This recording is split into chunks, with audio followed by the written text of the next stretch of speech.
ಯಾವನು ಪ್ರದೀಪ್ ಈಶ್ವರ ನಾವು ಹಿಂದೂನೇ, ಏನ್ ಹಿಂದೂ ಧರ್ಮ ಅವ್ರ ಅಪ್ಪನ ಮನೆ ಸ್ವತ್ತ ಅಂತ ಕೇಳ್ತಾನಲ್ಲ ಅವನು. ಹೇಳ ಈಗ ಬಂದು ಹೊರಗಡೆಗೆ ಮಾತಾಡಿ. ಈಗ ರಾತ್ರಿ ನಿಮ್ ಸರ್ಕಾರ ಬಂದಲ್ಲಿ ಧ್ವಜಸ್ತಂಭನ ಇಳಿಸಕ್ ಬರುತ್ತೆ, ಎಲ್ಲಿ ಕುತ್ಕೊಂಡಿದ್ಯಾ? ಈಗ ಬಂದ್ ಮಾತಾಡಿ. ಈಗ ಆಚೆಗೆ ಆಗ್ಬೇಕು ಈ ಹಿಟ್ಲರ್ ಸರ್ಕಾರಕ್ಕೆ, ಈ ಷಂಡ ಸರ್ಕಾರಕ್ಕೆ, ನಾಮರ್ಥ ಸರ್ಕಾರಕ್ಕೆ. ಏನು ನಿಮ್ಮನ್ನ ತಾಯಿ ಭಾರತ ಅದೇ ಹಂಗೆ ಎತ್ಬಿಟ್ಲು ಅಂತ ಕಾಣನಲ್ಲ ನಾವು. ಸ್ನೇಹಿತರೆ ನಮಸ್ತೆ. ರಾತ್ರೋರಾತ್ರಿ ಮಂಡ್ಯದ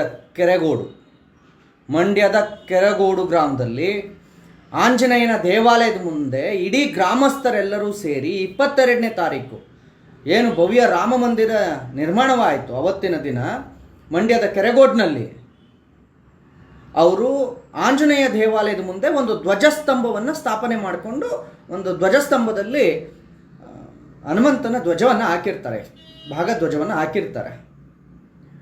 ಅದು ಈ ಕಾಂಗ್ರೆಸ್ ಸರ್ಕಾರದ ಅಲ್ಲಿರ್ತಕ್ಕಂಥ ಕಾಂಗ್ರೆಸ್ನ ನೀಚ ರಾಜಕಾರಣಿಗಳ ಕಣ್ಣಿಗೆ ಅದು ಹೆಂಗೆ ಕುಕ್ಕಿದೆ ಅಂದರೆ, ಅದೆಷ್ಟು ಹೊಟ್ಟೆ ಕಿಚ್ಚಿನ ರಾಜಕಾರಣಿಗಳು ನಮ್ಮ ಹಿಂದೂ ಧರ್ಮದಲ್ಲಿ ಹುಟ್ಟಿ ತಿನ್ನೋ ರಾಜಕಾರಣ ಮಾಡ್ತಾ ಹಿಂದೂ ಧರ್ಮದ ವಿರುದ್ಧ ಪಿತೂರಿ ನಡೆಸುವಂಥ ನಾಲಾಯಕ ರಾಜಕಾರಣಿಗಳಿಗೆ, ನಾಲಾಯಕ್ ಕಾಂಗ್ರೆಸ್ನ ರಾಜಕಾರಣಿಗಳಿಗೆ, ಮೂರ್ಖ ಕಾಂಗ್ರೆಸ್ನ ರಾಜಕಾರಣಿಗಳಿಗೆ ಅದೆಷ್ಟು ಕಣ್ ಕುಕ್ಕಿದೆ ಅಂತ ಅಂದರೆ, ಇವತ್ತು ಮತ್ಯಾವುದೋ ಜಾತಿ ಜಗಳವನ್ನು ಹಚ್ಚೋದಕ್ಕೆ, ಮತ್ಯಾವುದೋ ರೀತಿಯಲ್ಲಿ ಕುತಂತ್ರಗಳನ್ನ ಮಾಡೋದಕ್ಕೆ ಕೆರಗೋಡ್ನಲ್ಲಿ ಏನು ರಾತ್ರೋರಾತ್ರಿ ಆ ಧ್ವಜಸ್ತಂಭದ ತೆರವಿಗೆ ಮುಂದಾಗಿದ್ದಾರೆ.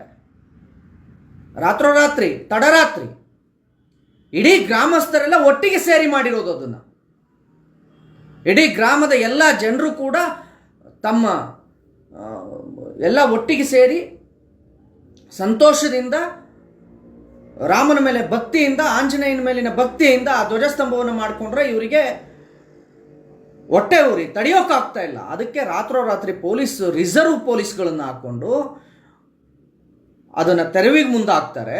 ಗ್ರಾಮಸ್ಥರೆಲ್ಲ ರಾತ್ರೋರಾತ್ರಿ ಬಂದು ತಡರಾತ್ರಿಯಿಂದ ಅಲ್ಲಿ ಧರಣಿ ಕೂತ್ಕೊಂಡು ಹೆಣ್ಮಕ್ಳು, ಮಕ್ಕಳು, ಇಡೀ ಗ್ರಾಮಸ್ಥರು ಎಲ್ಲರೂ ಕೂಡ ಅದನ್ನು ತೆರವುಗೊಳಿಸಬಾರ್ದು ಅಂತ ಬಂದು ಕುಳಿತುಕೊಂಡ್ರೆ ಅಲ್ಲಿ ನೀವು 144 ಸೆಕ್ಷನ್ ಹಾಕ್ತೀರಾ.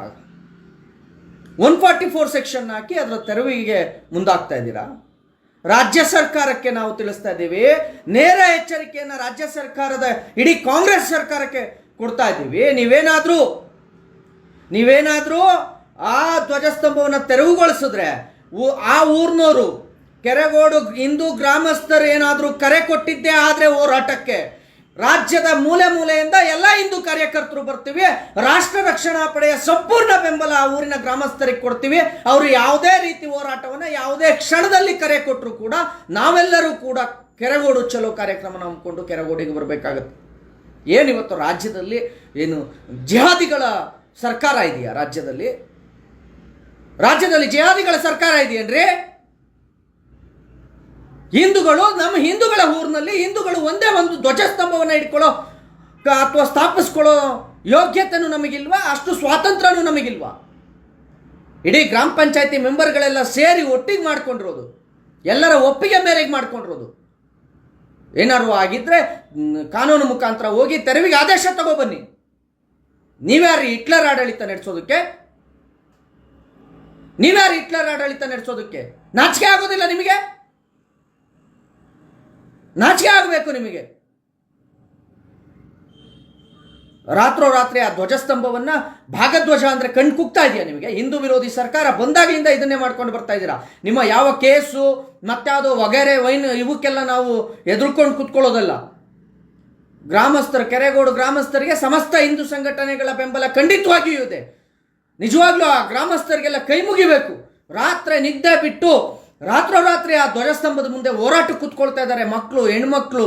ಮಕ್ಕಳು ಮರಿ ಎಲ್ಲರೂ ಬಂದು ಬೀದಿ ಕೂತ್ಕೊಳ್ತಿದ್ದಾರೆ ಅಂತಂದ್ರೆ ಅವ್ರ ಭಾವನೆಗಳಿಗೆ ಸ್ಪಂದಿಸೋಕೆ ಗೊತ್ತಾಗಲ್ವಾ ಸರ್ಕಾರಕ್ಕೆ? ಈ ನಾಚಿಕೆಗೆಟ್ಟ ದರಿದ್ರ ಸರ್ಕಾರಕ್ಕೆ ಆ ಜನಗಳ ಭಾವನೆಗೆ ಸ್ಪಂದಿಸೋದಕ್ಕೆ ಗೊತ್ತಾಗೋದಿಲ್ವಾ? ಅಲ್ಲೇನು ಮುಲ್ಲಾಗಳದ್ದು ಹಾಕ್ಬೇಕಿತ್ತ? ಮತ್ತಾರ್ದಾರು ಹಾಕ್ಬೇಕಿತ್ತ? ಮತ್ತಾವುದೋ ಜಿಹಾದಿಗಳ ಬಾವುಟ ಹಾಕಿದ್ರೆ ನೋಡ್ಕೊಂಡು ಕುತ್ಕೊಳ್ತಿದ್ರೇನೋ? ಅಲ್ಲಿ ಹೋಗ್ತಿದ್ರೇನೋ ಈ DK ಅವರು ನಮ್ಮ ಬ್ರದರ್ಸ್ ಇವರು ಅಂತ ಹೇಳಕ್ಕೆ? ನಮ್ಮ ಬ್ರದರ್ಸ್ ನೀವು ಹಾಕೊಂಡಿದ್ದೀರಾ, ನಿಮ್ಮಿಂದಲೇ ಸರ್ಕಾರ ಬಂದಿದೆ, ಹಾಕಿ ನೀವು ಧ್ವಜಸ್ತಂಭವನ್ನ, ಇಡೀ ನೀವು ನಿಮ್ಮ ಧ್ವಜನ ಅಂತ ಹೇಳಕ್ಕೆ ಹೇಳ್ತಿದ್ರೇನೋ ಅಲ್ಲಿ ಹೋಗಿ? ನಾಚಿಕೆ ಆಗೋದಿಲ್ಲ? ಬಹುಸಂಖ್ಯಾತ ಹಿಂದೂಗಳ ಧಾರ್ಮಿಕ ಭಾವನೆಗೆ ಧಕ್ಕೆ ತರೋದಕ್ಕೆ ನಮ್ಮ ಆಚರಣೆಗಳನ್ನು ನಾವು ಮಾಡೋದಕ್ಕೆ ಈ ದೇಶದಲ್ಲಿ ನಮಗೆ ಸ್ವತಂತ್ರ ಇದೆ. ನೀವ್ಯಾರ್ರಿ ಬೇಡ ಅನ್ನೋದಕ್ಕೆ? ಒಂದು ಗ್ರಾಮದಲ್ಲಿ ಏನು ಬೇಕು ಏನು ಬೇಡ ಅಂತ ಆ ಗ್ರಾಮಸ್ಥರು ತೀರ್ಮಾನ ಮಾಡ್ತಾರೆ. ನೀವ್ಯಾರು ಹೇಳೋದಕ್ಕೆ ಇದು ಬೇಕು ಇದು ಬೇಡ ಅಂತ?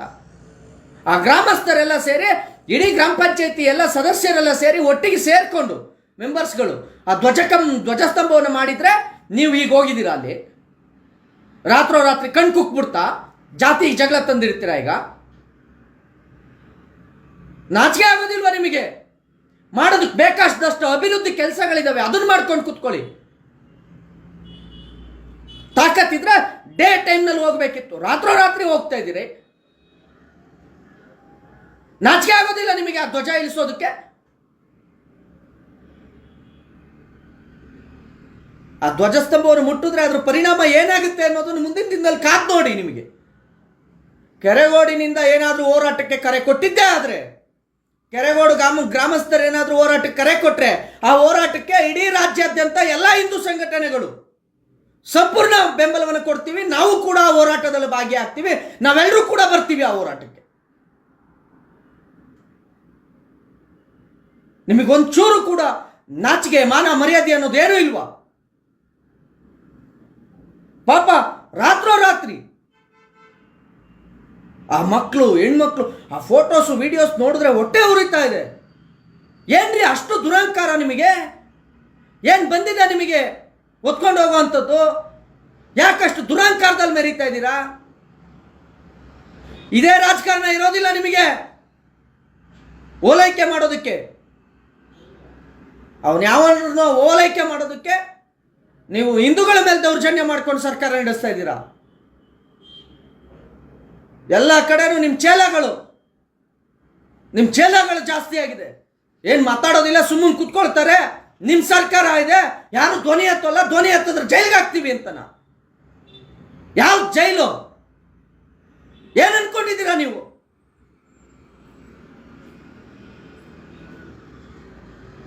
ನೇಣಿನ ಕುಣಿಕೆಗೆ ಕತ್ಕೊಡೋದಕ್ಕೆ ರೆಡಿ ಇದೀವಿ ಧರ್ಮಕ್ಕೋಸ್ಕರ. ಅದ್ಯಾವುದೋ ಕಂಬಿ ಹಿಂದೆ ಹೋಗೋದಕ್ಕೆ ಅವನು ಭಯ ಪಡ್ತಾನೆ. ಏನ್ ಅನ್ಕೊಂಡಿದ್ದೀರಾ ನೀವು? ಏನ್ ಮಾಡಿದೆ ಅದು ನಿಮಗೆ ಧ್ವಜಸ್ತಂಭ? ಊರ್ನವರು ಅವರ ಧಾರ್ಮಿಕ ಆಚರಣೆಗಳನ್ನ ಮಾಡೋದಕ್ಕೂ ಹಕ್ಕಿಲ್ವೇನ್ರಿ? ನಿಮ್ಮ ಮುಂದೆ ಭಿಕ್ಷೆ ಬೇಡಬೇಕಾ? ನಿಮ್ಮ ಮುಂದೆ ಭಿಕ್ಷೆ ಬೇಡಬೇಕೇನ್ರಿ ಅವರು? ಅವರವರ ಧಾರ್ಮಿಕ ಸ್ವಾತಂತ್ರ್ಯ ಅವ್ರಿಗಿಲ್ವಾ? ಗ್ರಾಮಸ್ಥರು ಅವ್ರಿಗೆ ಬೇಕಾದದ್ದನ್ನ ಅವ್ರು ಮಾಡ್ಕೊಳ್ಳೋದು ಹಕ್ಕೂ ಇಲ್ವಾ? ಏನ್ ಹಿಟ್ಲರ್ ಆಡಳಿತನ? ಹಿಟ್ಲರ್ ಆಡಳಿತ ಏನ್ರಿ ನಿಮ್ದು? ಯಾರು ಹೇಳೋರಿಲ್ಲ, ಕೇಳೋರಿಲ್ಲ.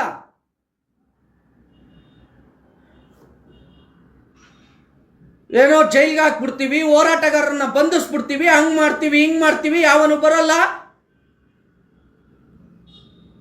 ಇದೆಲ್ಲ ಕನಸು ಕಾಣಬೇಡಿ. ಈ ಕನಸನ್ನ ಕಾಣಬೇಡಿ ನೀವು. ಅಲ್ಲಿರೋ ಗ್ರಾಮಸ್ಥರೆಲ್ಲ ಸೇರಿ ಒಟ್ಟಿಗೆ ಕುತ್ಕೊಂಡು ಹೋರಾಟ ಮಾಡಿ ತಡರಾತ್ರಿ ಕುಳಿತುಕೊಂಡು ರಾತ್ರಿ ನೀವು ಅದನ್ನ ತೆರವಿಗೆ ಬಂದಿದ್ರು ಕೂಡ ಆ ನಿದ್ದೆ ಬಿಟ್ಟು ಕುತ್ಕೊಂಡು ಹೋರಾಟ ಮಾಡ್ತಿದ್ದಾರೆ ತಾಯಂದಿರು ಸೇರಿ ಅಂತ ಅಂದ್ರೆ ಅವ್ರ ಭಾವನೆಗೆ ಸ್ಪಂದಿಸೋಕ್ಕಾಗೋದಿಲ್ವಾ? ಕೆರೆಗೋಡು ಗ್ರಾಮಸ್ಥರು ನಿಜವಾಗ್ಲೂ ನಾವು ಅವರಿಗೊಂದು ಧನ್ಯವಾದ ತಿಳಿಸ್ಬೇಕು. Hands up. ಧರ್ಮ ಅಂತ ಅಂದಾಗ, ಭಾವನೆ ಅಂತ ಅಂದಾಗ ನಮ್ದು ಧಾರ್ಮಿಕ ಭಾವನೆ ಅಲ್ವಾ? ನಿಜವಾಗ್ಲೂ ಅವರು ರಾತ್ರಿ ಕುತ್ಕೊಂಡು ಆ ಹೋರಾಟವನ್ನು ಮಾಡ್ತಿದ್ದಾರೆ ಅಂತ ಅಂದ್ರೆ ನಿಜಕ್ಕೂ ನನಗೆ ಬಹಳ ನಿಜಕ್ಕೂ ಗರ್ವ. ಅದು ನಾಚಿಕೆ ಆಗಬೇಕು.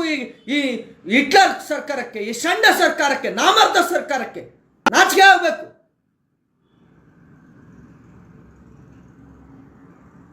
ಏನ್ ಅನ್ಕೊಂಡಿದ್ದೀರಾ ನೀವೆಲ್ಲ? ನೀವು ಪ್ರಜಾಪ್ರಭುತ್ವದಲ್ಲಿ ಪ್ರಜಾಪ್ರಭುತ್ವಕ್ಕೆ ಬೆಲೆನೇ ಇಲ್ಲ ಇವರಿಗೆ. ಇವ್ರು ಆಡಿದ್ದೆ ಆಟ, ಇವ್ರು ಮಾಡಿದ್ದೆ ಸರ್ಕಾರ, ಇವ್ರು ಮಾಡಿದ್ದೆ ಆಜ್ಞೆ.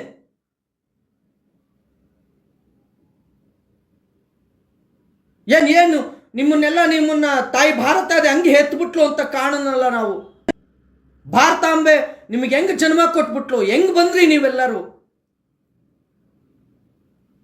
ಒಬ್ರನ್ನ ಓಲೈಸ್ತೀರಾ ಹೋಗಿ ಟೊಪ್ಪಿ ಹಾಕೊಂಡು?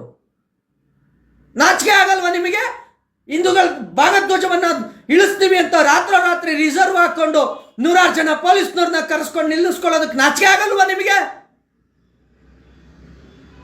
ಎಂತ ಕಾಲ ಬಂತ್ರಿ ಭಾರತದೊಳಗಡೆ, ಹಿಂದೂಸ್ತಾನದ ಒಳಗಡೆ ಹಿಂದೂಗಳು ನಮ್ಮ ಧ್ವಜವನ್ನು ಹಾರಿಸೋದಕ್ಕೆ, ನಾವು ನಮ್ಮ ಧಾರ್ಮಿಕ ಧ್ವಜವನ್ನು ಹಾರಿಸ್ಕೊಳ್ಳೋದಕ್ಕೆ ನಮ್ಮ ಊರಿನಲ್ಲಿ ಇಡೀ ಊರಿನ ಜನರೆಲ್ಲ ಸೇರಿ ಅವರೆಲ್ಲರೂ ಒಪ್ಪಿಗೆ ಇದ್ರು ಕೂಡ ತೋಲಾಂಡಿ ಯೂರಪ್ಪನ ಮನೆ ಒಪ್ಪಿಗೆ ತಗೋಬೇಕು.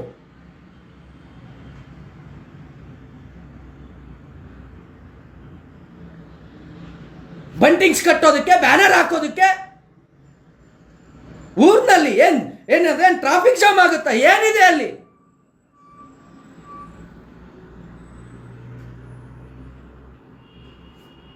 ಒಂದಂತೂ ಬಹಳ ಸ್ಪಷ್ಟವಾಗಿ ತಿಳ್ಕೊಳ್ಳಿ, ಕೈ ಕಟ್ ಕುತ್ಕೊಳ್ತಾರೆ, ನಿಮ್ ಸರ್ಕಾರ ಇದೆ ಅಂತ ಅಂದ್ಕೊಂಡ್ರೆ ಆ ಸರ್ಕಾರವನ್ನು ಕೆಳಗಿಳಿಸೋದಕ್ಕೆ ನಮಗೆ ಬರುತ್ತೆ. ಹಿಂದೂಗಳನ್ನ ತುಂಬಾ ಕೆರಳಿಸಬೇಡಿ. ಎಲ್ಲಿದ್ದೀರಾ ಕಾಂಗ್ರೆಸ್ ಒಳಗಡೆ? ಹೇಳ್ತಿರ್ತಾನಲ್ಲ ಅವನು ಯಾವನು ಪ್ರದೀಪ್ ಈಶ್ವರ, ನಾವು ಹಿಂದೂನೇ, ಏನ್ ಹಿಂದೂ ಧರ್ಮ ಅವ್ರ ಅಪ್ಪನ ಮನೆ ಸ್ವತ್ತ ಅಂತ ಕೇಳ್ತಾನಲ್ಲ ಅವನು. ಹೇಳೇ ಈಗ ಬಂದು ಹೊರಗಡಿಕೆ ಮಾತಾಡಿ. ಈಗ ರಾತ್ರಿ ನಿಮ್ ಸರ್ಕಾರ ಬಂದಲ್ಲಿ ಧ್ವಜಸ್ತಂಭ ನಿಲ್ಸಕ್ ಬರುತ್ತೆ, ಎಲ್ಲಿ ಕುತ್ಕೊಂಡಿದ್ಯಾ? ಈಗ ಬಂದ್ ಮಾತಾಡಿ ಈಗ ಆಚೆಗೆ. ಈಗ ಹೇಳು ನಾವು ಹಿಂದೂನೇ ಅಂತ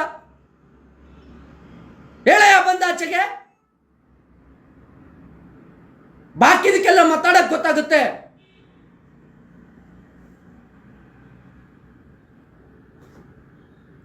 ಇಡೀ ಗ್ರಾಮ ಯಾವುದೇ ಹೋರಾಟಕ್ಕೆ ಕರೆ ಕೊಟ್ಟರು, ಇಡೀ ಗ್ರಾಮದಲ್ಲಿ ಗ್ರಾಮಸ್ಥರು ಯಾವುದೇ ರೀತಿ ಹೋರಾಟಕ್ಕೆ ಕರೆ ಕೊಟ್ಟರು ನಾವು ಬರ್ತೀವಿ. ಜೈಲ್ ಬರೋ ಕಾರ್ಯಕ್ರಮ ಆದ್ರೆ ಜೈಲ್ ಬರೋ ಕಾರ್ಯಕ್ರಮನೇ ಮಾಡೋಣ. ಕೈಗೆ ನಾವೇನು ಇಲ್ಲಿ ಯಾವುದೋ ಇದನ್ನ ಹಾಕೊಂಡು ಕೂತ್ಕೊಂಡಿಲ್ಲ. ನಾಚಿಕೆ ಆಗಬೇಕು. ಇಡೀ ಗ್ರಾಮಸ್ಥರು, ಕೆರೆಗೋಡಿನ ಗ್ರಾಮಸ್ಥರು, ನೀವು ಯಾವ ಹೋರಾಟಕ್ಕೆ ಕರೆ ಕೊಟ್ಟರು ನಮಗೆ ತಿಳಿಸಿ, ಖಂಡಿತವಾಗಿಯೂ ನಾವೆಲ್ಲರೂ ಬರ್ತೀವಿ. ಅದೇ ಆಗಿದ್ದಾಗಲಿ, ಯುದ್ಧ ಅಂದ್ರೆ ಯುದ್ಧನೇ ಆಗಲಿ, ನೋಡೋಣ. ರಾಜ್ಯದ ಹಿಂದೂ ಕಾರ್ಯಕರ್ತರು ಕೇಳಬೇಕು, ಕಾಂಗ್ರೆಸ್ನ ಪ್ರಶ್ನೆ ಮಾಡಬೇಕು. ಈ ಟೈಮ್ನಲ್ಲಿ ನಾವೆಲ್ಲರೂ ಕೂಡ ಏನ್ ಮಾಡ್ತಾ ಇದ್ದಾರೆ ಇವರು?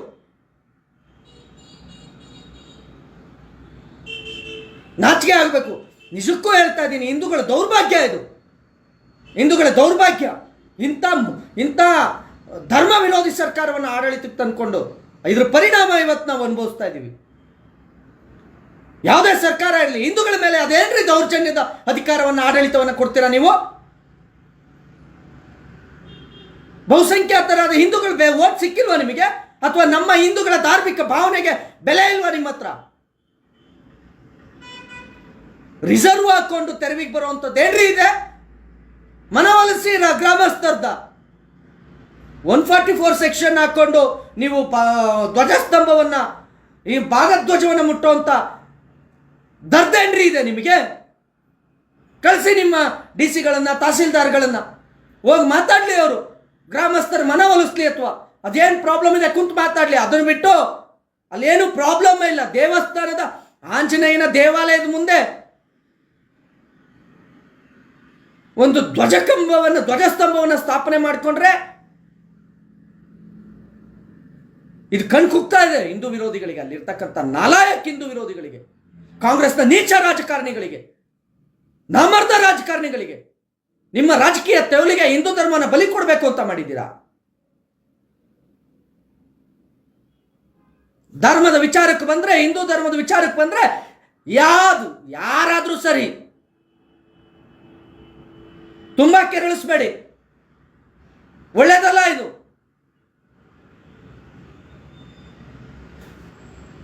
ಕೆರೆಗೋಡಿನ ಗ್ರಾಮಸ್ಥರು ಯಾವತ್ತೇ ಹೋರಾಟಕ್ಕೆ ಕರೆ ಕೊಟ್ಟರು, ಯಾವುದೇ ರೀತಿ ಹೋರಾಟಕ್ಕೆ ಕೊಟ್ಟರು, ರಾಷ್ಟ್ರ ರಕ್ಷಣಾ ಪಡೆ ಖಂಡಿತವಾಗಿಯೂ ಬೆಂಬಲ ಕೊಡುತ್ತೆ.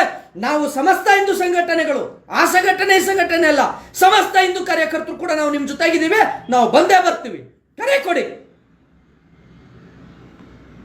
ನೀವು ಕರೆ ಕೊಟ್ರೆ ಹೋರಾಟ ಅಗತ್ಯ ಇದೆ ಅಂತ ನಿಮ್ಗೆ ಅನ್ಸಿದ್ರೆ, ಹೋರಾಟ ಆಗಬೇಕು ಅಂತ ನಿಮ್ಗೆ ಅನ್ಸಿದ್ರೆ, ನೀವು ಹೋರಾಟಕ್ಕೆ ಕರೆ ಕೊಟ್ಟಿದ್ದೆ ಆದ್ರೆ ನಮ್ಮೆಲ್ಲರ ಬೆಂಬಲ ನಿಮ್ಮ ಜೊತೆಗಿದೆ. ನಿಮ್ಮ ಧಾರ್ಮಿಕ ಭಾವನೆಗಳಿಗೆ ಧಕ್ಕೆ ಬಂದ್ರೆ ಕೆರೆಗೋಡು ಗ್ರಾಮಸ್ಥರು ನೀವು ಹೋರಾಟಕ್ಕೆ ಮುಂದಾಗಿ. ಯಾರು ಈ ದೇಶದ ಸಂವಿಧಾನ ಧಾರ್ಮಿಕ ಭಾವನೆಗಳಿಗೆ ಯಾರೇ ಧಕ್ಕೆ ತಂದ್ರು ಅದನ್ನು ಒಪ್ಪೋದಿಲ್ಲ. ನಾಲಾಯಕ್ ಸರ್ಕಾರಗಳು ಇಂಥ ಹಿಟ್ಲರ್ ಸರ್ಕಾರವನ್ನು ಆಡಳಿತ ತಗೊಂಡು ಮಾತೆತ್ತದ ದಿನ ಹಿಂದೂ ವಿರೋಧಿ ಹೇಳಿಕೆಗಳು, ದಿನ ಹಿಂದೂ ವಿರೋಧಿ ಕೆಲಸಗಳು. ನಾಚಿಕೆ ಆಗಬೇಕು ನಿಮಗೆ. ನೋಡೋಣ, ನೀವು ಮುಂದುವರಿಸಿ, ನಿಮ್ಮ ಈ ದುರಾಡಳಿತವನ್ನು ಮುಂದುವರಿಸಿ, ಈ ಹಿಟ್ಲರ್ ಆಡಳಿತವನ್ನು ಮುಂದುವರಿಸಿ. ನಾವೇನು ಅಂತ ನಾವು ತೋರಿಸ್ತೀವಿ.